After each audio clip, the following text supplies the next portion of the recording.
فلسطین کا حدود و عربہ بنیادی طور پہ فلسطین بلاد شام کا حصہ تھا، جسے سائکس پیکاٹ کے معاہدے کے بعد سے کئی ممالک میں تقسیم کر دیا گیا۔ فلسطین کے شمال میں لبنان، مشرق میں اردن اور جنوب مغرب میں مصر واقع ہے۔ فلسطین کا موجودہ رقبہ 27,000 مربع کلومیٹر ہے اور آب و ہوا کے اعتبار سے متعدل خطہ سمجھا جاتا ہے۔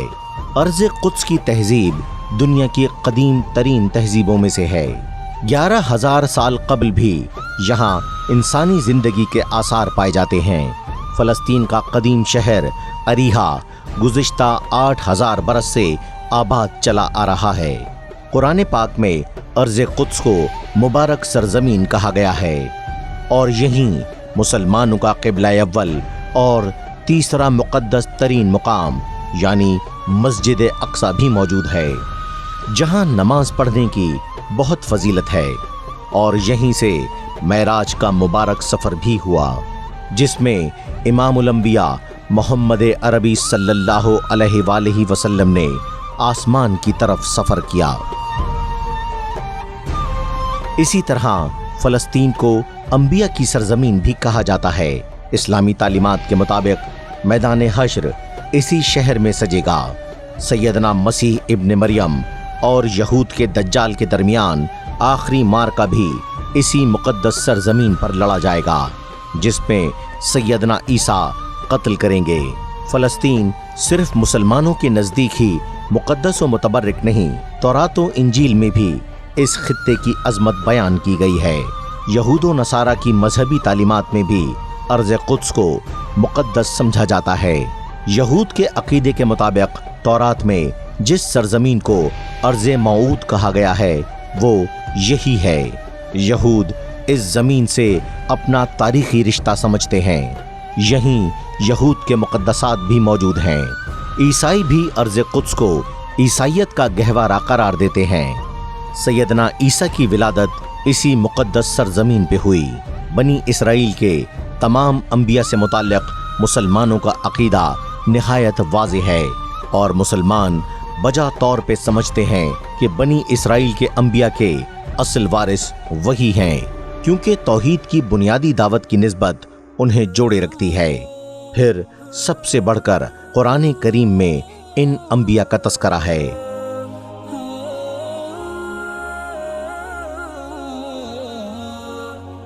یہود نے نہ صرف ان کی تعلیمات چھوڑ دیں بلکہ تورات میں تحریف کے بھی مرتکب ہوئے، اور یہود نے اپنی طرف آنے والے بعض مقدس انبیاء کو قتل بھی کیا، جس کے نتیجے میں خدا نے ان پہ عذاب مسلط کیا۔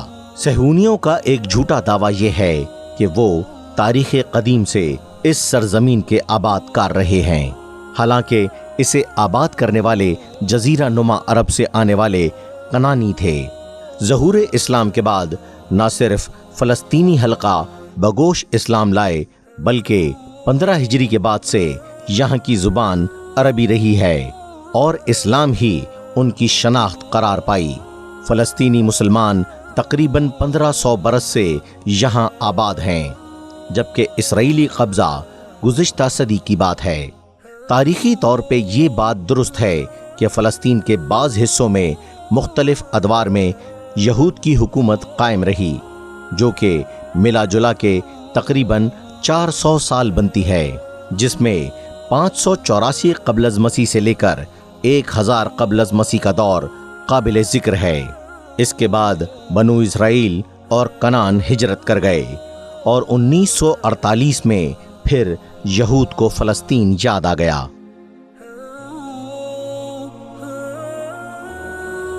فلسطین میں 400 سال کے مختلف ادوار کی حکومت سے یہود کا حق اقتدار ثابت نہیں ہوتا، کیونکہ ان کی حیثیت نوواردوں کی رہی ہے۔ ارض قدس کے اصل باشندے جو کہ فلسطینی ہیں وہی یہاں کے وارث ہیں۔ دلچسپ پہلو یہ ہے کہ یہود سے کہیں زیادہ مدت تک فلسطین میں آشوری عہد یا فارس کی حکمرانی، فرعین مصر کا اقتدار، رومیوں اور یونانیوں کی حکمرانی رہی ہے۔ تاریخ کا مطالعہ بتاتا ہے کہ ہر حاکم کو زوال ہوا اور ارض قدس کے اصل باشندے اپنی زمین سے جڑے رہے، موجود رہے۔ فلسطینیوں نے کہیں ہجرت نہ کی، نہ پھر اسلام چھوڑا، بلکہ ارض قدس پہ اسلامی حکمرانی کا زرعی عہد لگ بھگ 12 صدیوں تک قائم رہا۔ البتہ تاریخی حوالوں سے معلوم پڑتا ہے کہ فلسطین میں 90 برس کی مختصر مدت کے لیے صلیبی جنگوں کے دوران عیسائی قابض رہے، جسے سلطان صلاح الدین ایوبی نے ختم کیا۔ جہاں تک یہود کا تعلق ہے تو وہ فلسطین میں عارضی قیام کے بعد یہاں سے ایسے نکلے کہ 1800 برس تک انہیں یہاں کی یاد ہی نہ آئی۔ 20ویں صدی تک فلسطین میں یہود آباد نہ تھے یا پھر مختصر ترین تعداد میں رہائش پذیر رہے۔ دلچسپ پہلو یہ ہے کہ خود یہود تعلیمات میں ارض قدس میں ان کی واپسی کو حرام قرار دیا گیا ہے، جبکہ یہود کے معروف مصنف اور تاریخ دان آرتھر کوسٹلر کی جمع کردہ معلومات کے مطابق 80% یہودی اس بات پہ یقین رکھتے ہیں کہ تاریخی طور پہ یہود کا ارض فلسطین سے کوئی رشتہ نہیں بنتا۔ اسی طرح بنی اسرائیل کی بھی فلسطین سے کوئی نسبت نہیں۔ یہاں یہ بات جاننا ضروری ہے کہ موجودہ یہودی مذہب کے پیروکاروں کی اکثریت نسلی طور پہ اسرائیل کا لقب پانے والے سیدنا یعقوب علیہ السلام کی نسل سے تعلق نہیں رکھتے، بلکہ انہیں یہود خضر کہا جاتا ہے۔ یہ ترکی نسل کے تاتاری قبائل سے ہیں جن کا وطن قوقاز یا قفقاز ہے۔ 8ویں صدی عیسوی میں اس نسل کے لوگوں نے یہودیت قبول کی۔ اس بنیاد پہ ان کا وطن اگر بنتا ہے تو وہ روز کا جنوبی علاقہ ہے، نہ کہ ارض قدس۔ یہود کا سیدنا موسیٰ کے عہد سے فلسطین سے اپنا تعلق جوڑنے کا دعویٰ بھی غیر حقیقی ہے۔ مصر میں مقیم بنی اسرائیلیوں کی اکثریت نے تو ارض قدس کی طرف جہاد کے ان کے فیصلے کو رد کر دیا تھا۔ بابل میں قید کے بعد یہود کی بڑی تعداد نے آزادی کے بعد بھی عراق میں رہنے کو ترجیح دی۔ تاریخ عالم کا مطالعہ بتاتا ہے کہ ارض قدس میں یہود آبادی کا تناسب دنیا بھر میں یہودیوں کی نسبت کبھی بھی 40% سے آگے نہ بڑھ سکا۔ صہیونی تحریک نے فلسطین پہ حالیہ قبضے میں اہم کردار ادا کیا۔ اس تحریک کا مخصوص پس منظر ہے۔ بنیادی طور پہ صہیونی تحریک کا آغاز یورپ کے عیسائی ماحول میں ہوا، جہاں یہود آباد تھے۔ 16ویں صدی میں پروٹسٹنٹ عیسائیوں کی تحریک زوروں پہ تھی۔ اسی طرح یورپ کی قوم و وطن پرستانہ تحریکوں نے صہیونی تحریک کو طاقتور کرنے میں کردار ادا کیا۔ ان تحریکوں کے خوف یا رد عمل کے نتیجے میں مشرقی یورپ میں خاص طور پہ یہود کی صہیونی تحریک نے زور پکڑا، جسے یہود کی اصطلاح میں مسئلہ یہود کہا جاتا ہے۔ اسی طرح روس میں یہود کی نسل کشی نے صہیونی تحریک کے برپا ہونے میں کردار ادا کیا۔ اس کے علاوہ امریکہ و یورپ میں یہود کی تحریک تنویر، جس کے مطابق یہودی عقائد میں ایسی لچک پیدا کرنا کہ وہ یورپ و امریکہ کے لیے قابل قبول ہوں، اس کی ناکامی نے بھی صہیونی تحریک کو یہود میں پذیرائی بخشی۔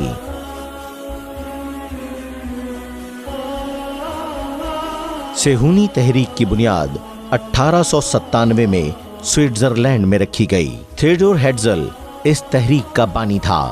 تحریک کا مقصد استعماری ممالک کے اہداف کو پورا کر کے بدلے میں اپنے لیے ریاست کا حصول تھا۔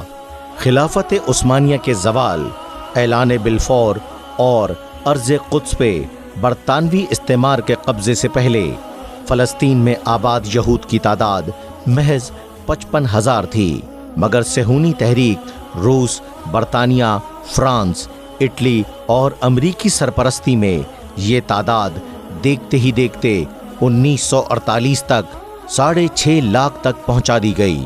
یہود جو اس سے پہلے فلسطین آبادی کا کل 8% تھے، اب 31% تک ان کا تناسب پہنچا دیا گیا۔ برطانوی استعمار کے قبضے سے پہلے یہود فلسطین میں محض 2% اراضی کے مالک تھے، مگر برطانیہ نے سرکاری سطح پہ انہیں یوں نوازا کہ مختصر مدت میں 6 یا 7% اراضی انہیں فراہم کر دی گئی۔ اس کا کچھ حصہ فلسطین میں غیر آباد فلسطینیوں نے فروخت کیا اور اگلے 30 برس میں یہ صورتحال سنگین تر ہوتی چلی گئی۔ برطانوی حکومت نے اپنے قبضے کے دوران یہود کے لیے متعدد تعلیمی، عسکری اور سیاسی منصوبے شروع کیے۔ 1948 تک فلسطین میں 292 یہود بستیاں تعمیر ہو چکی تھیں اور برطانیہ و اتحادیوں کے تعاون سے 70,000 کی جدید یہودی سپاہ جدید اسلحے سے لیس تیار کھڑی تھی۔ برطانیہ نے یہ انتظام مکمل کر کے انخلا کیا اور یہود نے اسرائیل کے نام سے اپنی غیر قانونی ریاست کا اعلان کر دیا۔ برطانوی سازش کو فلسطینی مسلمانوں نے کبھی بھی تسلیم نہیں کیا۔ برطانیہ اور اس کے بعد اسرائیل کے قبضے کے خلاف جہاں اسلامی تحریکیں اٹھیں، وہیں قوم پرست فلسطینی تحریکیں بھی بھرپور جوش و جذبے سے اٹھیں۔ اس زمانے کی اسلامی تحریکوں کی قیادت موسیٰ کاظم اور الحاج آمین حسینی کے پاس تھی۔ مصر کی اخوان المسلمین کے سربراہ شیخ حسن البنا بھی اس جہاد میں اپنے مجاہدین کے ساتھ شریک رہے۔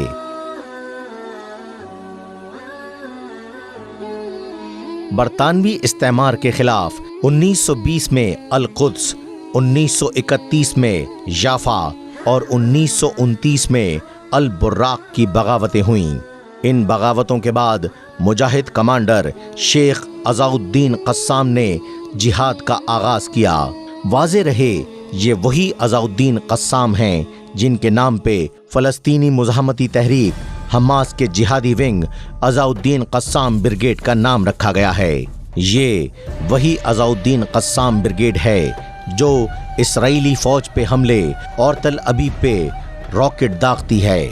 اسی طرح عبد القادر حسینی نے مقدس جہاد کے نام سے اپنی کارروائیوں کا آغاز کیا۔ ان دونوں عظیم شخصیات کی اٹھائی تحریکوں کے سبب 1936 سے 1939 کے برسوں کو جہادی تاریخ میں عظیم سال کہا جاتا ہے۔ ان تحریکوں کا ایک زبردست نتیجہ تو یہ نکلا کہ برطانوی استعمار یہ پالیسی اختیار کرنے پہ مجبور ہوا کہ یہود کو معین رقبے سے زیادہ کوئی بھی فلسطینی اراضی فروخت نہیں کر سکتا، اور اگلے 5 برس کے بعد فلسطین میں یہود کی نقل مکانی غیر قانونی قرار دے دی جائے گی۔ مگر سچی بات یہ ہے کہ اس سب کے باوجود جو نقصان برطانوی حکومت پہنچانا چاہتی تھی وہ فلسطین کو پہنچ چکا تھا۔ اس کا دوسرا سنگین پہلو مشرق وسطیٰ میں برطانوی سامراج کی کمزوری اور امریکیوں کا قوت پکڑنا تھا، جس نے برطانیہ کی جگہ لیتے ہوئے اس برطانوی فیصلے پہ عمل نہ ہونے دیا اور یہود کی ارض قدس نقل مکانی میں تیزی لاتا چلا گیا۔ 1947 میں اقوام متحدہ کے مشترکہ اجلاس میں باقاعدہ قرارداد کے ذریعے طے پایا کہ فلسطین کو عرب و یہود کے حصے میں تقسیم کر کے 2 ملک تشکیل دیے جائیں۔ عربی خطے کی کل اراضی 45%، جبکہ یہودی خطے کی کل اراضی 54% اور 1% رقبہ جس میں بیت المقدس شامل ہے اسے بین الاقوامی عملداری میں دینے کی سفارش کی گئی۔ یہ قرارداد ظلم اور طاقتور ممالک کے من پسند فیصلوں کی توثیق تھی اور اقوام متحدہ کے اپنے منشور کی سراسر خلاف ورزی بھی کہ یہ ادارہ مظلوم اقوام کو ان کا حق دلائے گا۔